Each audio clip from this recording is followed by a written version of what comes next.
Hey guys, it's Danny. Welcome to a new Orchid Care for Beginners episode. Today, I'm going to be addressing a question that I do sometimes get in my comment section, and that is, can you have an orchid forever? Can you grow an orchid forever? And well, the answer is yes. Yes, you can. And today I'm going to tell you exactly how to do that. But before we start, today's video, along with this entire series, is sponsored by rePotme.com, who offers you everything you could possibly need to properly take care of your orchids and grow them forever. From potting mixes to pots, fertilizers, accessories, and everything in between. And even grow lights. Now they have grow lights. And not only for orchids, but also for other house plants as well. So I'll link it down below to their website. Feel free to check them out at any time. And I will also share with you the products that I've been using for many years. And I recommend, and I really do enjoy, and I think you will enjoy as well. Right, so orchids can live forever. Nothing can live forever. Well, yes and no. We're gonna cheat a little bit this question, but in the end, if you consider cloning to be the same thing, then yeah, orchids can actually live forever. But there are two ways in which they can do that. So we have here a monopodial orchid, such as a Phalaenopsis. Other monopodial orchids include Vandas, Renantheras, and anything that has a central stem, leaves on the sides, and doesn't actually crawl, quote unquote. They don't have a rhizome. These are monopodials. These are sympodials. This is a Cattleya orchid. These guys have a rhizome that always crawls, and they always create structures. They create pseudobulbs and leaves and beautiful flowers. The way these two orchids endure in time is a little bit different. So here's where the cheating comes, because I feel like one is more forever lasting than the other. It depends how you look at things. Let's start with Phalaenopsis, right? The orchid that we all love. What I have here is more of a novelty hybrid. So it's not one of those classical Phalaenopsis, but those ones that you find at the flower shop, same thing applies. These guys, they are one plant, right? And yes, they do have a finite life. At some point, maybe after tens of years even, they will run out of their energy. Now, this can happen in many years, so it depends what you consider forever, I guess. But let's take the, I guess, literal meaning of the word. Monopodial orchids have a little trick up their sleeves. They can clone themselves. They create identical copies of themselves that we call keikis. They're practically offshoots, let's say, of the mother plant. They create keikis both on their flower spikes and also on their stems. We call them basal keikis. Now, these keikis, for all intents and purposes, are identical to the mother plant. They will look the same, smell the same, and if by chance the mother plant has, let's say, a mutation, they will have that same mutation. Maybe your orchid is peloric. If you don't know what peloric orchids mean, I'll link it to a video. Do you know those Phalaenopsis at the flower shop that seem to never open completely? Those are peloric. And peloria simply means a genetic mutation that should not be there, but we like it. It's cute.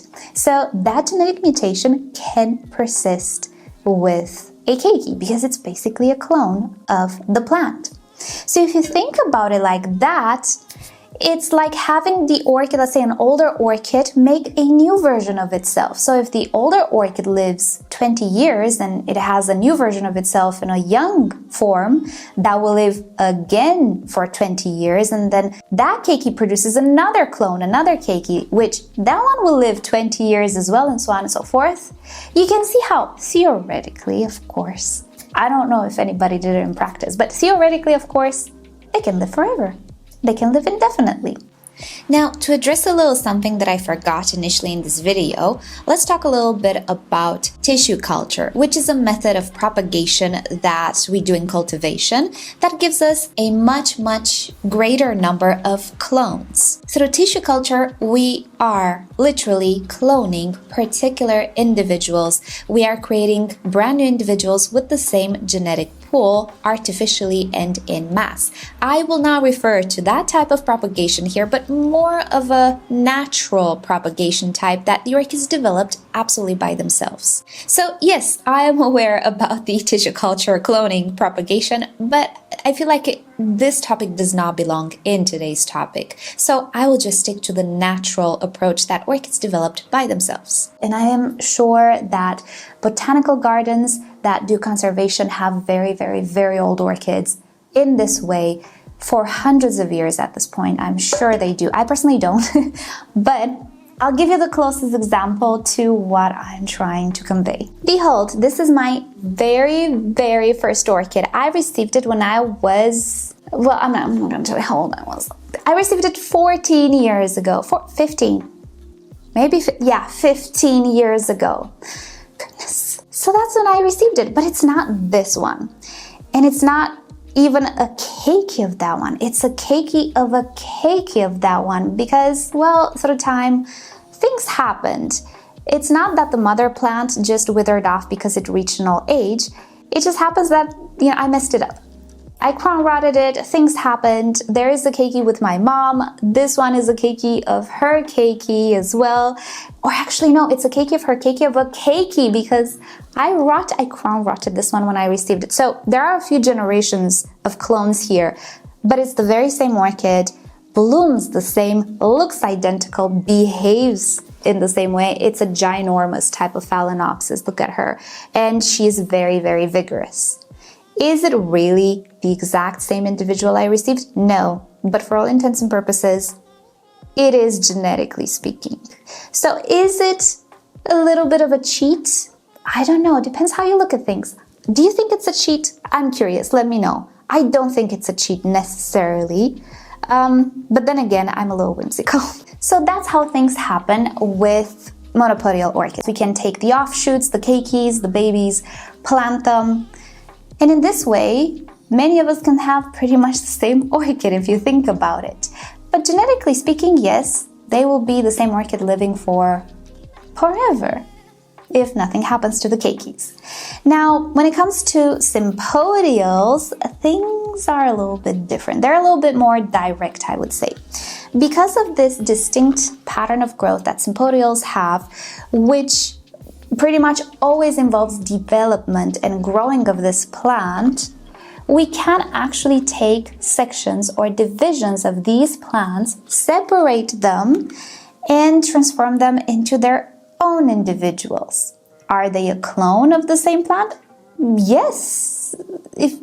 I'm not sure exactly about the definition of the clone. Is it the same plant? Yes, it is, in two different locations at the same time.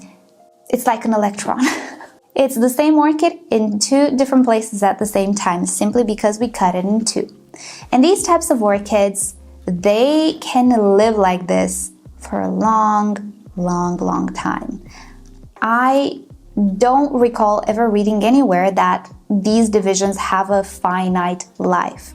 We take divisions, these divisions create new growth all of the time. Pretty much, the orchid regenerates herself all the time, every second of every day. The old growth eventually, if it becomes years old, and you might have experienced this, withers off. You lose the leaf, sometimes the pseudobulb withers off, the roots absolutely wither off, and it's discarded. But it doesn't mean we're discarding the orchid, we're just discarding an older part of the orchid, because the orchid will always have a new part, which is always new and fresh, and I doubt, at least I haven't read anywhere, that this will someday stop, this regeneration will stop. I don't think it does. As long as nothing happens to any of these divisions, these orchids can absolutely live on.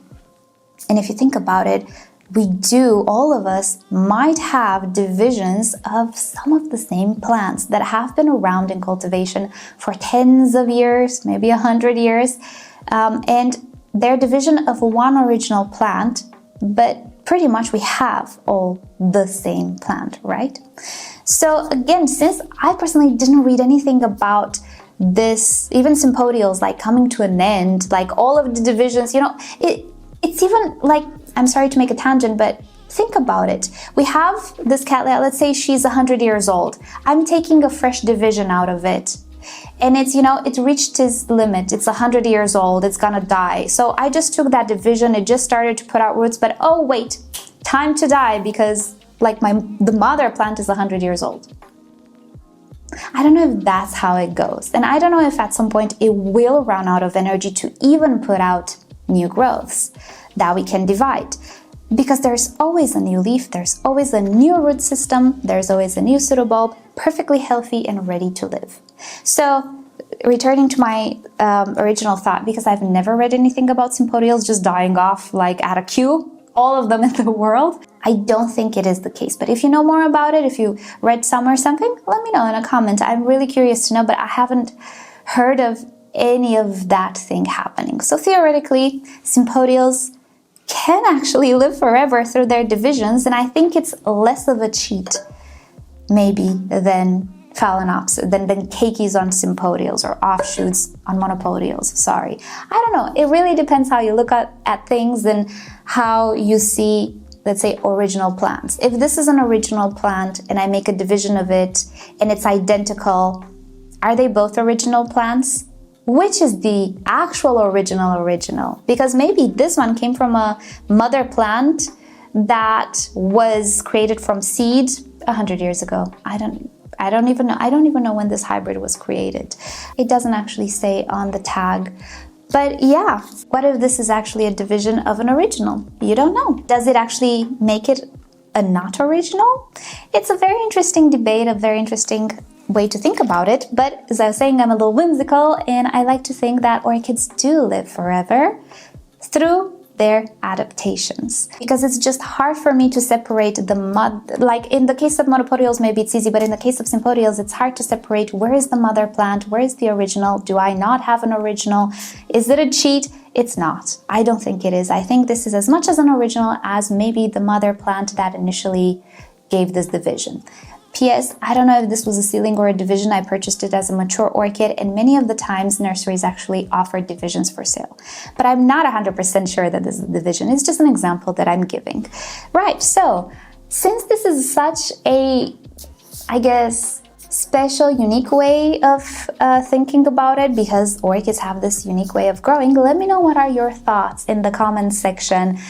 Do you think that I'm wrong? Do you think orchids don't live forever? Let me know your thoughts. I'm very curious to know. I like this subject. It's interesting. It makes you think a little, right? So let me know your thoughts. I'm very curious to know what you think. And with that said, time to end it here. Thank you so much for watching. Hope you found this video interesting and useful. If you didn't know how these orchids grow, now you do. Thank you rePotme for sponsoring yet another orchid care for beginners.